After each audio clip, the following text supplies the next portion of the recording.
ஒரு தவறு செய்தால் அதை தெரிந்து செய்தால் அவன் தேவன் என்றாலும் விடமாட்டேன்.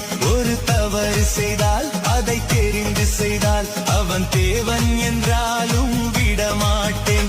உடல் உழைக்க சொல்வேன், அதில் பிழைக்க சொல்வேன், அவர் உரிமை பொருள்களை தொடமாட்டேன். நான்